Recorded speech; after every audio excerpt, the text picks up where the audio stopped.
Vous êtes réunis dans le cadre de cette assemblée générale extraordinaire sur convocation donc, du conseil d'administration qui s'est tenu le 16 mars 2012.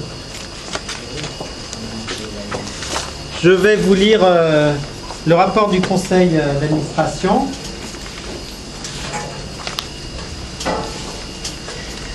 Donc cette assemblée générale extraordinaire a comme but d'autoriser une augmentation de capital,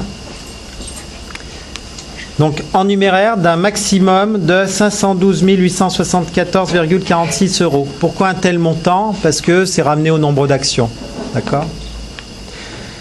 Cette augmentation qui permettrait de renforcer notre capacité financière contribuerait au développement de notre société et permettrait de faire face à des décisions prud'homales non provisionnées au bilan clos le 30 juin 2011 de l'association Sporting Toulon-Var. Lesquelles décisions pèseront sur la situation financière du club pour l'exercice en cours. Donc vous savez qu'on a un accord d'entraide entre la SASP et l'association. C'est dans le cadre des contrats qui lient tous les clubs professionnels de football. En outre, nous vous rappelons que les capitaux propres de la société au 30 juin 2011 étaient de moins 516 608 € avant l'augmentation de capital qui a eu lieu en juillet, et que face à la situation financière de la société et de l'association sportive, la DNCG de la Fédération française de football avait rétrogradé donc l'équipe Fagnon du Sporting en DH. L'augmentation de capital qui vous est proposée a pour but de consolider les capitaux propres de la société et de renforcer par voie de conséquence la situation financière de l'association sportive, et ce notamment dans l'optique d'obtenir de la DNCG, selon les résultats sportifs, le passage en CFA2 de l'équipe Fagnon du STV ou le maintien donc, en DH. Ainsi, cette augmentation de capital aurait pour effet de porter le capital de la société, qui est de 854 790,77 € à 1 367 665,23 €. Elle serait réalisée par l'émission de 17 592 actions nouvelles de 29 1539 centimes d'euros, qui pourrait être souscrit en numéraire ou par compensation avec des créances liquides exigibles détenues sur la société. Les actions nouvelles seraient émises au pair, donc à la valeur à laquelle tout le monde a souscrit, que ce soit à l'origine ou après, puisque même à l'augmentation de juillet, on a souhaité souscrire à la valeur du pair pour ne pas diluer donc, les actionnaires anciens. Les actions nouvelles seraient libérées en totalité lors de leur souscription, et les actions nouvelles seraient créées avec une jouissance à la date de réalisation définitive de l'augmentation de capital. À chaque action ancienne sera attaché un droit de souscription donc, négociable dans les conditions et modalités prévues au statut. Tout actionnaire peut décider donc de renoncer à titre individuel à ses droits à souscription. Chaque actionnaire ou bénéficiaire de droits de souscription pourra souscrire à titre irréductible 3 actions nouvelles pour 5 actions anciennes. Voilà la règle. Le conseil d'administration pourra répartir en totalité ou en partie les actions non souscrites au profit des personnes de son choix, sans toutefois pouvoir les offrir au public. C'est-à-dire, il n'y a pas d'appel public à l'épargne. Il pourra limiter l'augmentation de capital aux souscriptions recueillies à condition que celles-ci atteignent au moins les 3/4 de l'augmentation de capital. Donc, en fait,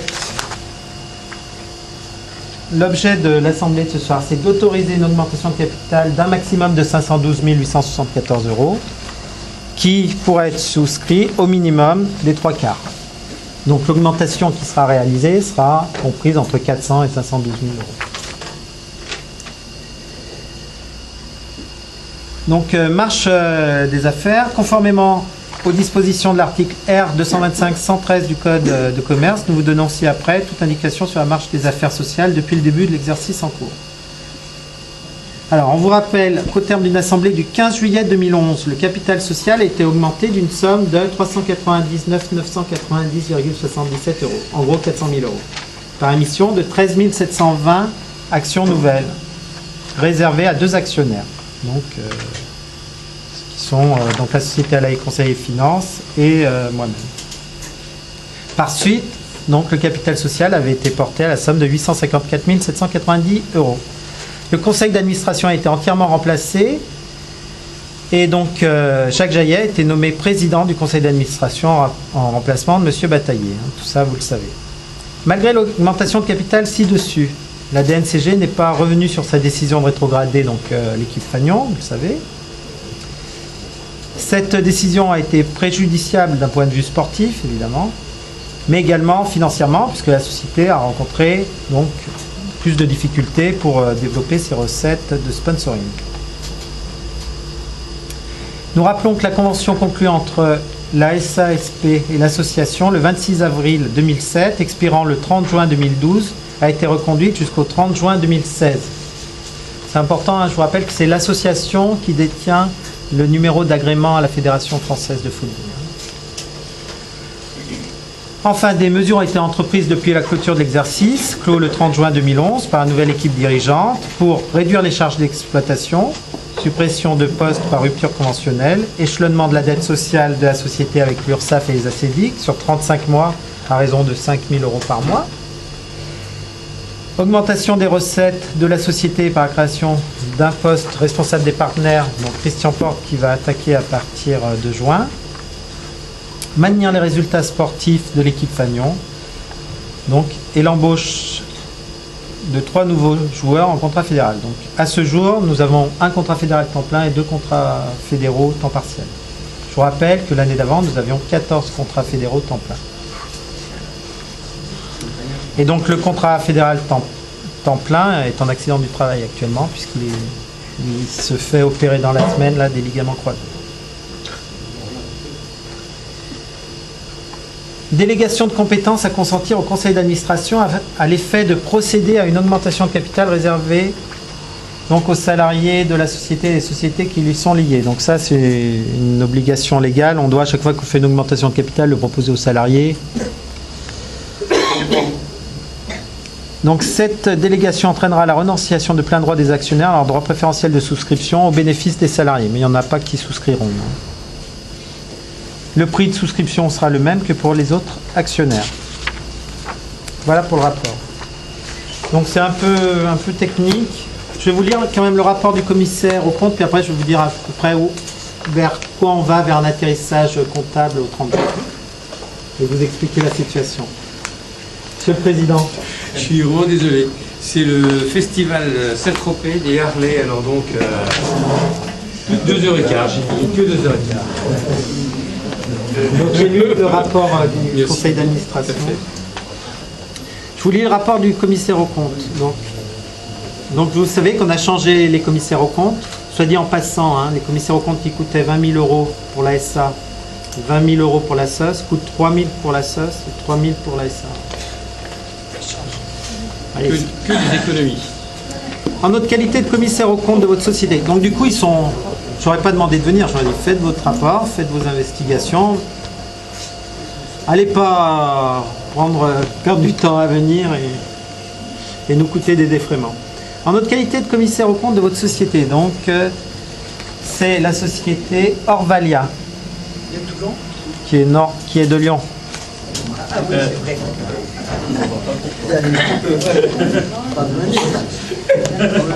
En notre qualité de commissaire aux comptes de votre société, en exécution de la mission prévue par les articles L225, 135 et suivants du Code de commerce, nous vous présentons notre rapport sur la proposition de délégation au conseil d'administration de la compétence de décider une augmentation de capital par émission d'actions ordinaires avec suppression du droit préférentiel de souscription réservé aux salariés, anciens salariés, adhérents d'un plan d'épargne entreprise de votre société pour un montant maximum de 25 000 €, qui ne sera pas souscrit. Je vous le dis.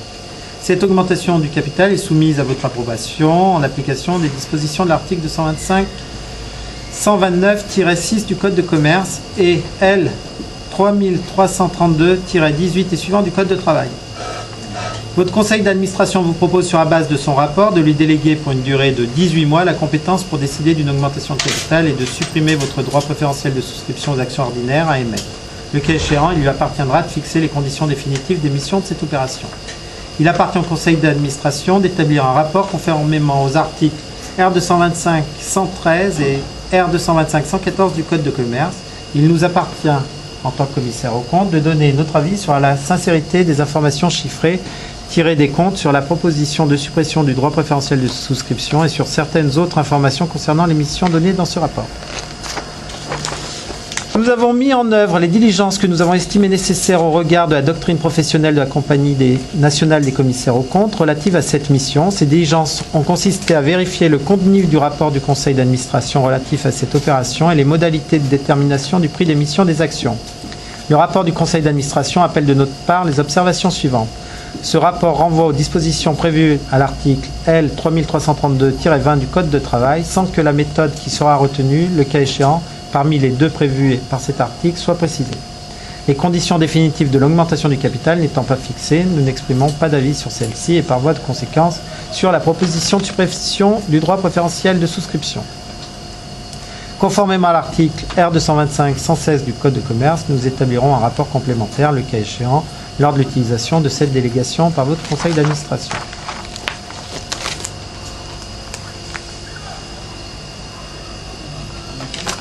Voilà pour le rapport. Bon. Je vais vous parler des comptes. Alors, où en sommes-nous? Donc à ce jour, on a essayé de prévoir l'atterrissage à fin juin.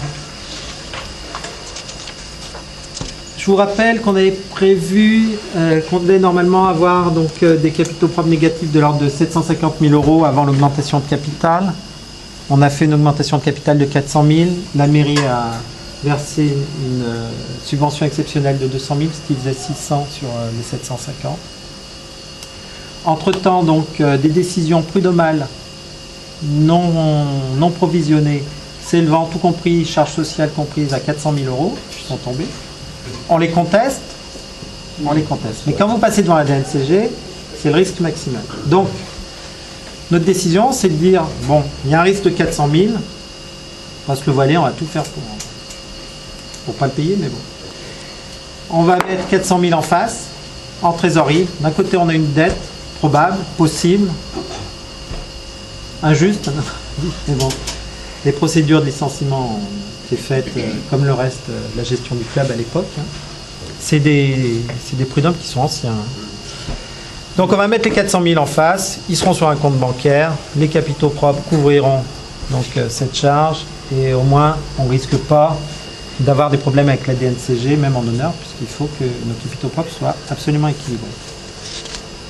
À ce jour, c'est la première année depuis que le club a atteint le national, où on a un résultat d'exploitation qui est équilibré. Positif. Résultats d'exploitation sont les charges courantes avant les provisions, justement les fameuses provisions exceptionnelles. On est sur l'ASA, un résultat d'exploitation, je ne me trompe pas, sur la SASP, on serait autour d'un résultat d'exploitation de 200 000 € au 30 juin et autour de 70 000 sur la SOS. Raisonnons globalement parce qu'après il y a des charges, il y a une répartition qui peut varier entre les deux structures. Mais on est autour de 270 000 € de résultats d'exploitation. D'accord ? On va être en atterrissage pour couvrir les pertes provisionnées puisqu'on a passé en charge le risque,